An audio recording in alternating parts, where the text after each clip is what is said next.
At the recent Shanghai Cooperation Organization summit in Tianjin, Russia and China advanced the Power of Siberia 2 gas pipeline, signing a key memorandum between Gazprom and CNPC. The project, routed through Mongolia, is designed to supply 50 BCM a year, nearly the same volume once set to Germany via Nord Stream 1. For Russia, this is a strategic reorientation of gas exports away from Europe towards Asia post the Ukraine war. For China, Power of Siberia 2 strengthens long-term energy security by diversifying pipeline imports alongside LNG. However, critical commercial details remain open. Until those are resolved, the pipeline's geopolitical significance might outweigh its immediate commercial reality. With me to discuss the strategic and market ramifications of this new pipeline is Tatiana Mitrova, Research Fellow at the Center on Global Energy Policy at Columbia University. Tatiana, thank you for coming on the show. And let's begin with this. China is one of the two biggest LNG importers in the world this decade and is forecast to lead LNG demand growth in the years to come as it switches from coal to gas. Although gas will not flow in the Power of Siberia before the 2030 at least, how can it change the game for the global LNG markets, particularly for US LNG projects waiting for final investment decisions?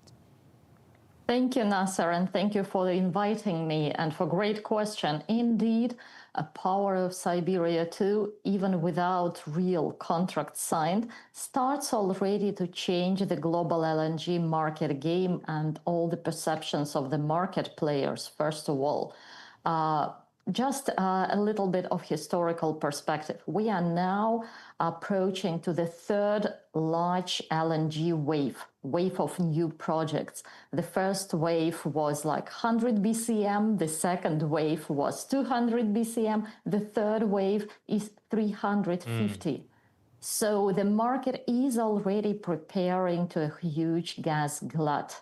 The prices are supposed to go down to the benefit of the customers, but the competition will be really fierce. And in this very situation, when suddenly the market learns that probably post-2030 there will be additional 50 BCM of pipeline gas from Russia to China to the key growth area, this means that probably certain projects that are now approaching FID will not see the future. They will not become bankable because banks are also investigating the market realities, assessing supply-demand balance, and they will see that it will be extremely difficult to get their money back. So certain projects in the US, first of all, might be put on hold, but also the others struggling to attract financing and to proceed, like in Mozambique, for example.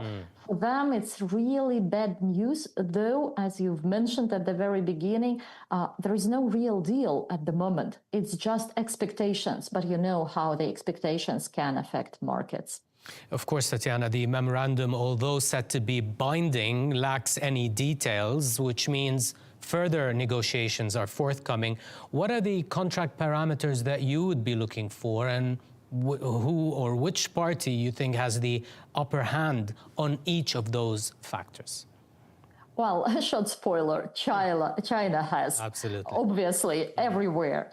Russia desperately needs this project, first of all, for the geopolitical reasons, but also to somehow monetize gas, which became stranded after real termination of relationship with the European countries. So this memorandum, it has the volume, 50 BCM, as you've mentioned. It has the route fixed via Mongolia, and Mongolia has confirmed and is really interested in proceeding with this project. What is missing is, first of all, price, the key parameter. And here, as far as I can see from all the rumors and leakages, you know, it's always very confidential issue. But the key bargaining is between the price, this is price similar to Power of Siberia 1. This is a request from Gazprom. It is oil linked, but it is actually at the moment the cheapest imported gas that China has. So it is already several times cheaper than the price Gazprom had in Europe. But China is requesting even lower price for the second pipeline. They are actually talking about the price equal to the Russian domestic gas tariff for the industrial consumers, which is about $120 per 1,000 cubic meters. It's like $1.5 per MMBTU. It is extremely low. So somewhere in this range, they will find a balance. The second key parameter is take-or-pay volume. So the volume that a customer is obliged to pay for, whether takes it or not. In normal contracts, in most standard, it's about 80–85%. In this case, China is insisting on just 50% take-or-pay level, which is extremely low, and which means that China would be able to offtake just 25 BCM out of this 50 BCM capacity and keep the rest as an emergency insurance in case if it needs additional gas. But it also means that the period of payback for Russia is becoming much longer. When you cannot predict the load, it's really quite challenging. The third issue is financing. Who will pay for the pipeline construction? Obviously, China will finance the segment on its own territory, but who will pay for the Russian segment? For Power of Siberia 1 and for another pipeline to China from Russia, which is called Far Eastern Route, it is Gazprom, which is paying everything. China refused in 2014 to provide any loans or any advanced payment for this construction. For Power of Siberia 2, there was an indication from Alexei Miller, CEO of Gazprom, that they are discussing these financing issues. What will be the result? I do not know, but it is really important for the project economics, at least for the Russian side. And fourth, last but not least, of course, it's timing. When exactly they are planning to start? Russia was ready back in 2023. They've prepared already all the project documentation, all the permits, everything. But China, as you see, is not in a hurry. It's like postponing the project. And probably, though we are discussing early 2030s, it can go further to the right. It can be postponed for another 5 years, as it happened with Power of Siberia 1, which took 10 years for China to make a final decision and to really start the project. So these four key uncertainties, which means that there is a lot of further tough negotiations forthcoming. Surely. But how can the Power of Siberia 2, Tatiana, make China a bigger swing player in the global gas markets once that pipeline gets built and gas starts to flow? Excellent question, and it refers to this take-or-pay condition which I've mentioned. So if China will succeed to obtain 50% take-or-pay level, then it means that it will have 25 BCM of flexible capacity. That's a lot. And even without vast underground storages, China will be able to play in the market. It will have this arbitrage between pipeline gas from Russia and LNG all over the world.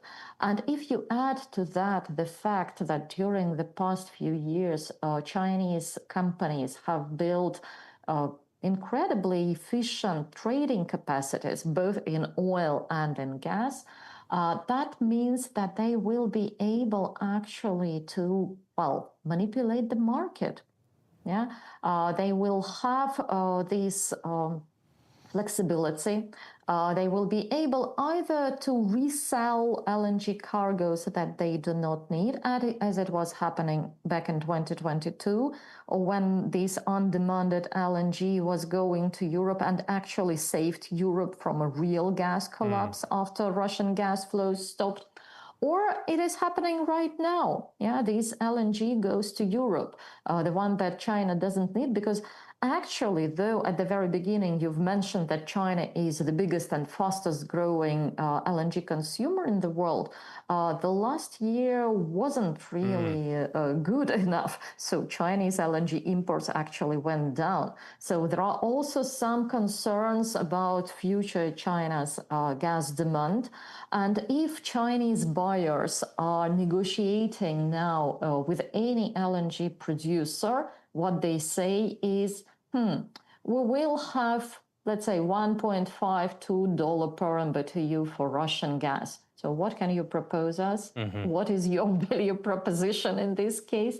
Yeah, so it's a lot of bargaining Gives them a lot of leverage, indeed. Exactly. Tatiana, let's move from the market implications to the strategic implications. Strategically, vis-a-vis the United States, what does POS2 mean from Russia's standpoint, especially after the overtures from Trump and the Alaska summit between Trump and Putin?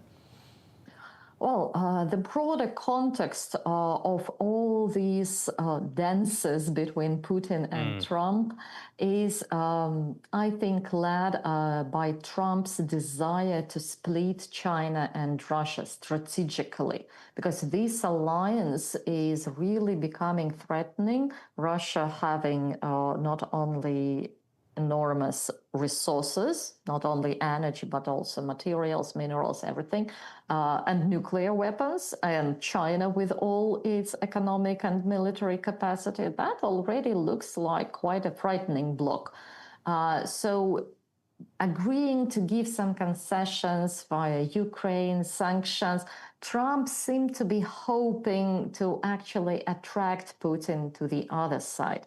And their Alaska summit, when they've mentioned different Arctic economic cooperation projects and all this stuff, it looked like a signal that probably Putin is turning to the US.